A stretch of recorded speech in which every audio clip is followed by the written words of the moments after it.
Hey everybody, what's up, y'all? Welcome back to my channel. Tammy Talks here. Let's go ahead and get into Real Housewives of Atlanta, episode 15. No, season 15, episode. Wait, no, what is going on? Scratch that. Season 14, episode 13. This gonna go smoother as we go on. A rum punch to the gut. If you're brand new to my channel, I do breakdowns on various TV shows, both scripted and reality, interjecting my own thoughts, opinions, and theories into each and every recap. So, if you enjoy that type of content, please consider subscribing to the channel, thumbsing up the video if you enjoy this particular piece of content, and then hop in the comment section so we can talk about everything that happened on tonight's episode. This was a shit show of an episode, to be honest. Um, mm, mm, I didn't like anything about it, but let's talk about it. So the episode starts off with Kenya. She is packing for the trip to Jamaica when Drew calls her. Drew asks her, what does she think about all of Sanya's rules for the trip? Have water friendly hair and no weed and all of this and no props. Kenya says she didn't take the rules seriously. She's going to do whatever the hell she wants to do, anyways. So you got rules. Oh, okay, I'm grown. Kenya then gives a breakdown of all the different party fails that Sanya had. The balloons look cheap. The food was not good. So that was Sanya's like first time kind of throwing any type of event. So the fact that it did not go as smoothly as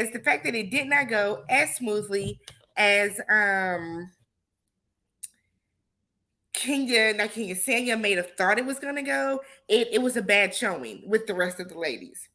So Kenya then said that she was going to bring her cousin, but her cousin is not feeling well. And I just feel like in today's day and age, 2022, if somebody says they don't feel well, why are we doubting that? Why are we throwing shade at that? Because we're still in a pandemic. Whether people want to take it serious or not, whether we're out partying or not, we are still in the pandemic. So if somebody that's supposed to go on a trip to another country says that they're not feeling the greatest, they're not feeling the greatest. I don't understand why this is such so taboo. So Kenya says she's not sure what she's going to do since, Sanya is like really kind of focused on this being a couple's trip. Everybody bring a plus one. It's a couple's trip. Everybody bring a plus one. Why does it matter? Does anybody know? Why is it such a big deal? So Kenya said that she's going to stay a few days extra to celebrate with her family anyways. Drew says she does not feel like Kenya should be pressured to bring somebody. And I don't either. And I feel like a lot of us don't feel like Kenya should be pressured to bring somebody. If Kenya wants to come by herself and they are doing things that are solo based, that are, dual based, where she might need a partner, well, then damn it, Kenya can come to that certain thing. And I don't think she'll be upset, to be honest. I don't think she'll care. I don't think it'll be a big deal. I feel like this is like very over the top for absolutely no reason. So we then get to Sanya. Her and Ross are training with her brother-in-law while they get ready for iFit. They want to try to get in a little bit more shape, I guess, kind of tone up, get ready for whatever they're going to be doing with iFit. Ross talked about how, while the ladies are, fussing and carrying on, the guys are all going to be, doing all the fun stuff around the resort, the jet skis and all this other type of stuff. So while y'all over there with the drama, we're going to be over here having fun. Saying said there won't be any drama. Well, you created the drama at Blue Ridge. So if you're saying that you're not going to create drama because it's not, your trip, okay. But there's absolutely going to be drama.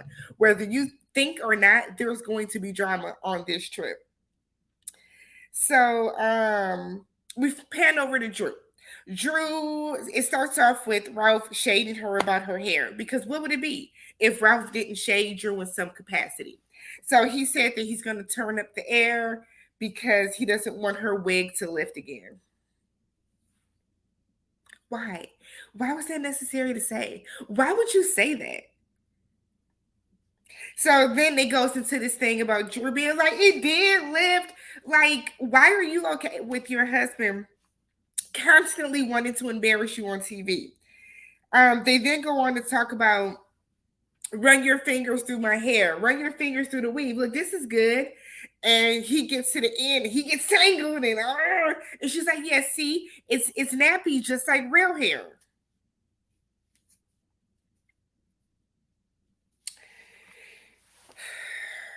Drew then brings up the book that Ralph is writing and says that she wants him to kind of talk to Marlo about, being a step parent since Marlo is, raising her nephews right now.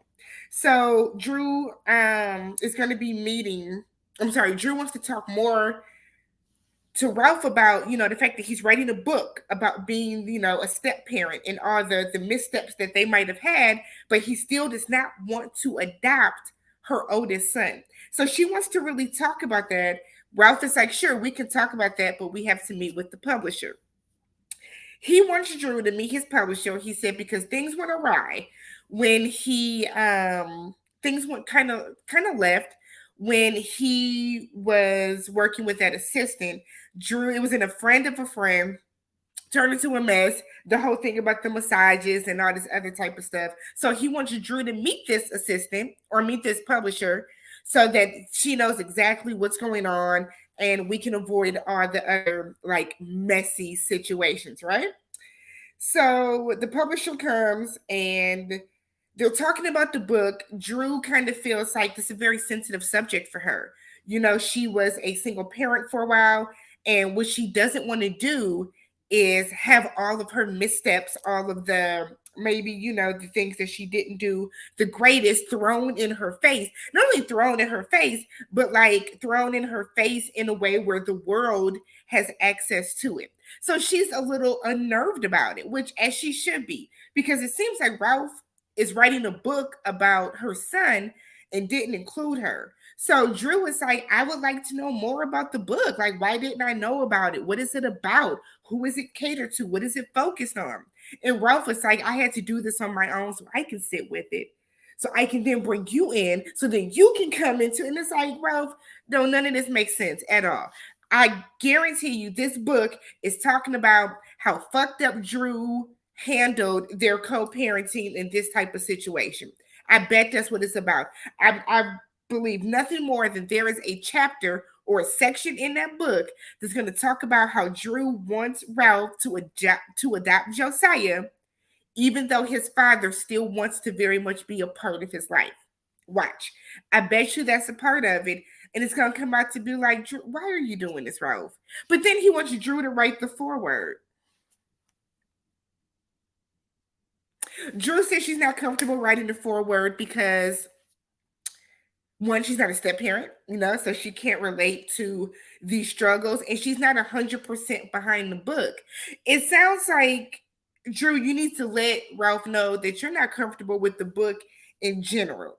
Like Drew was trying to tap dance around this. Let him know you're not comfortable with the book in general, and you want him to maybe take a step back and maybe consider your feelings and think about everything that he's doing. But she's not going to do that because she does not want to upset him. It's silly and it's sad, but like this is stupid. This is stupid. So the next morning, or I guess the next scene we see at least is everyone leaving to head to the airport. Sonia has rented several different sprinters so that people that live in, grouping that live in proximity of each other can get there so that nobody is late. While they're there, or while they're in the sprinter headed to, where do they go? They get to Marlo's townhouse. Ross is looking through the envelope and he sees that he forgot his passport. So he has to get out, go back home, get his passport so that he can then catch an Uber to get to he can then catch an Uber to get to the airport to get there on time. So Marlo comes out. She's bringing her flowers. That's her plus one. She said because why would she bring some dick when she could just bring her florist and have flowers all over her hotel room? So y'all sharing a hotel? I just have a lot of questions. So like, are y'all sharing a room? Is Sanga supposed to know to get him an extra room? Is he sleeping on like a sofa bed? What is the sleeping arrangements that you're bringing somebody that is like not involved with you? This was weird. Nonetheless, Sanga seemed more. I'm sorry, Marlo seemed way more concerned about Ross making the flight than Sanga did. Whatever. Meanwhile, on another sprinter, we see Candy and Todd arriving at the airport. They live closer to the airport than everybody else, so they just kind of rode on their own. And then we see Drew, Sheree, I think it was Drew, Sheree, and Kenya together. Kenya said that her cousin bailed on her, so she's going solo.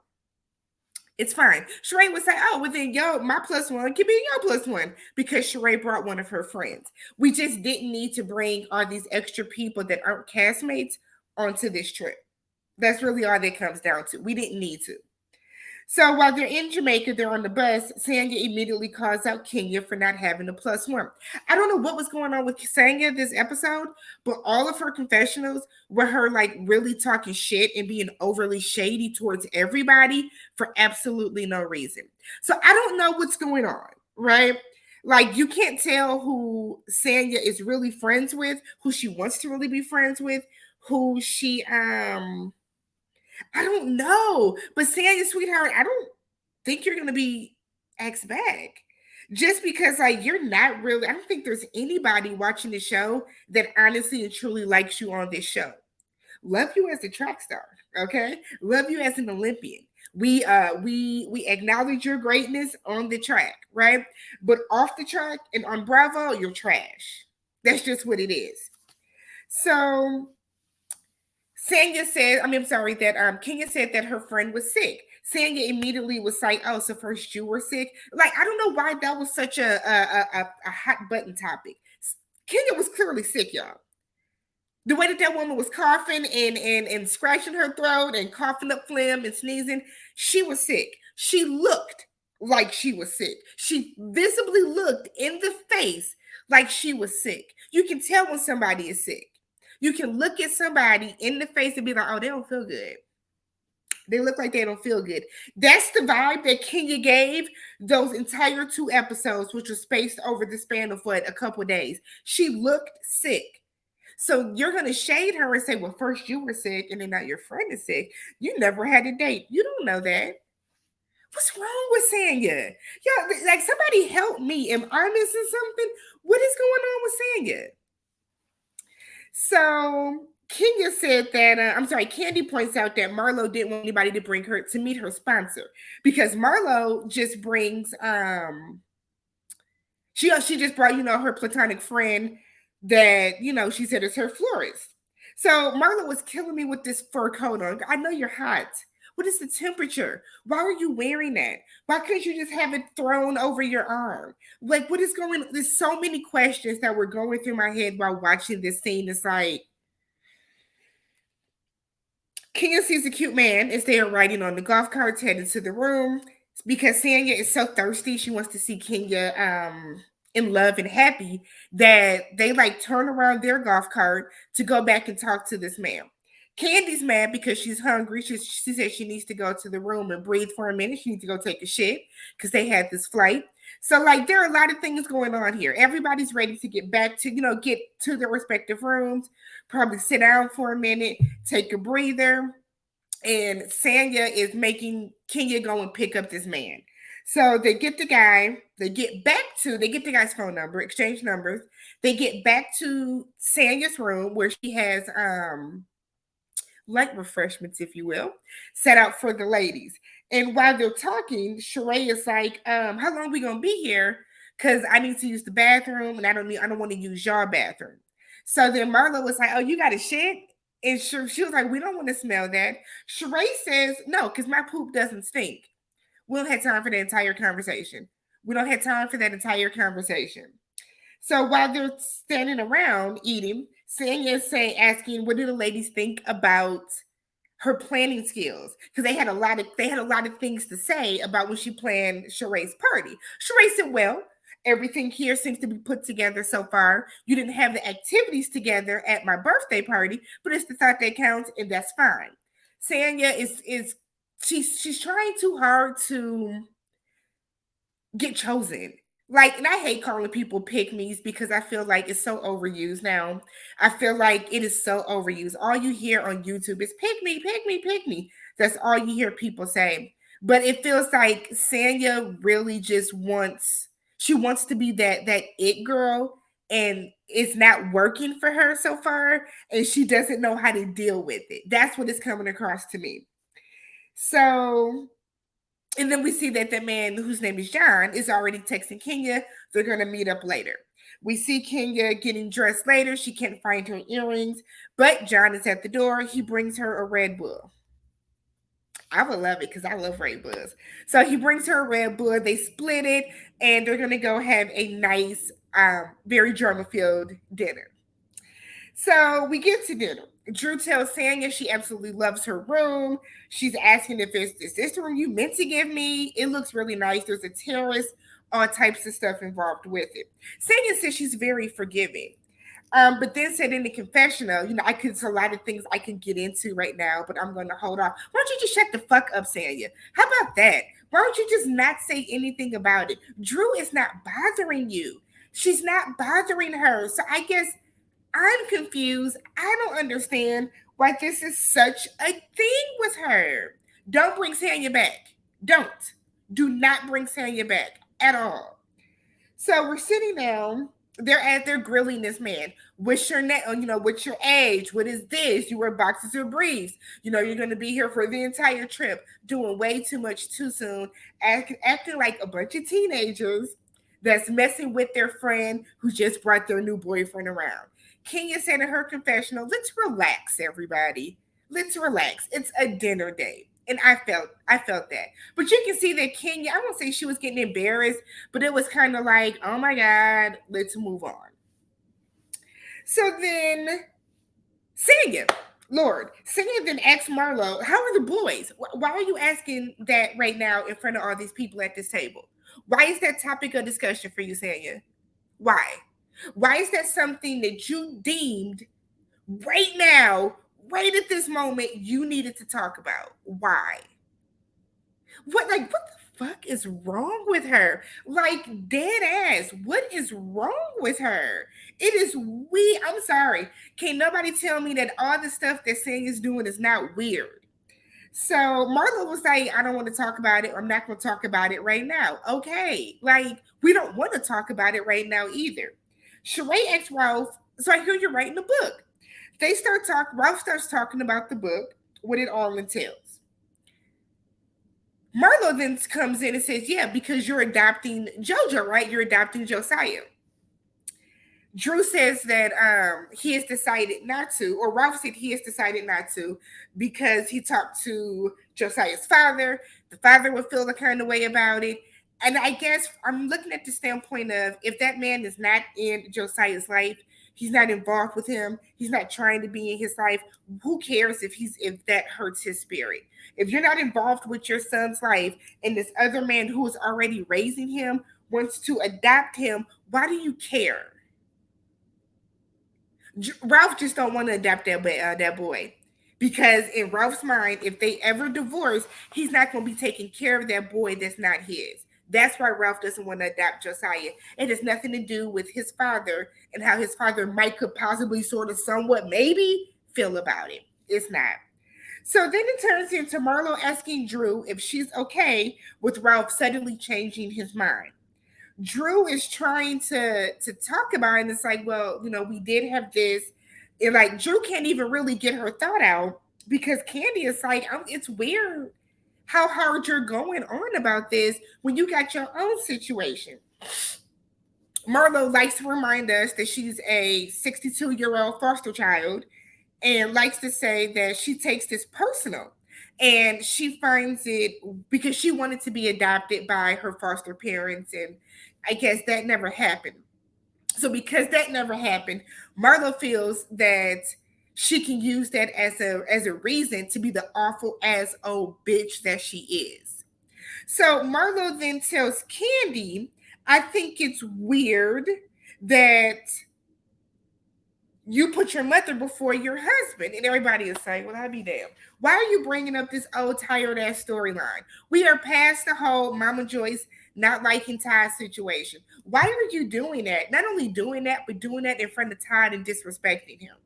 So then Candy asks if she thinks it's weird that she's still going on about this when you sent your nephews back. Marlo said, no, it's not weird. It's weird that you don't care about your husband, you belittle your husband, all this other stuff. And everybody is like, what? That's too far, Marlo. Like nobody is on Marlo's side. We see Candy telling Sheree that's your friend. Because she's being completely disrespectful in this point, in this moment. So then in the confessional, Marlo has the audacity, the gall to say, why would Candy bring up them boys knowing it is such a sensitive topic for her? So I guess I don't understand, like, how Marlo has the game this fucked up that she can say whatever she wants about anybody's everything, whatever she wants. But when people say something about her, it's just, I am hurting. And I just understand why everybody, no one doesn't care. Get the fuck, Marlo. Like, Marlo is wow. I know they regret giving her a peach. I know they do. She has brought nothing to the show but complete and utter unnecessary drama. Not even good drama where it's like, damn, that was a good argument. This is a bunch of bullshit. So then it turns into Marlo saying that it's weird that Candy is taking care of a man. So then Candy is like, that's disrespectful. You're disrespecting my husband while he's sitting right here. I'm not taking care of him. Marlo then goes on to say that, you know, I love you, Todd. I love you, Todd. Don't even worry about that. I got your back. I've always rocked with you. What? You just disrespected him, but you love him? So then Todd said that he finds it weird how Marlo was doing all of this when he knows how she got into the circle. None of these women were your friends. You bought your way in. Marlo would say, no, I came in as Phaedra's friend. None of these women are your friends. You bought your way into the circle. And I fully and 1,000% believe that because Todd was working on the damn show. So he knows what went on behind the scenes. So then Marlo goes on and starts saying that Candy, or that Todd was calling Candy a country bumpkin when they were in Africa. Candy said that her and Todd met on his birthday. They talked the whole night, got back to Atlanta, went on a date, yada, yada, yada. So Candy in her confessional was like, if he called me a country bumpkin, he fell in love with me and now we're married. So they're going back and forth. And it's like the entire thing is stupid. Marlo then goes on to say that Candy is only known in Atlanta. And that's when you knew that Marlo had lost the argument. Because now you're just saying stupid shit. Candy that wrote Bills Bills Bills, Candy that wrote No Scrubs, Candy that is on a Housewives show, which is known across the world, Candy that was in Escape, that Candy that is written for Ariana Grande and Ed Sheeran and all these other people, that Candy you're saying is only known in Atlanta. Marlo, girl, if you ain't had nothing to say, you could have sat there and ate your fucking food and been quiet. Ridiculous. So then we see John done got up and left. Y'all done ran Kenya's date away. So he's gone. So like it's silly. So then Marlo starts attacking Candy's parenting. You can't even be a good mother because you're working. Don't you work more than everybody at the table? Candy is like, we all fucking work. What are you talking about? It's just like Marlo was the epitome of somebody that can't argue. So when they're losing the argument, they just start saying all the random shit in the world that they can think of to try to not have to to try to deflect. Like, what are you doing? So then finally at the end, Sanya was like, can we please be on our best behavior? Shut up, Sanya. Everybody shut the hell up. Go to bed. Everybody, go to bed. Let me know how you guys felt about this stupid ass episode, and I will catch you guys in the next one.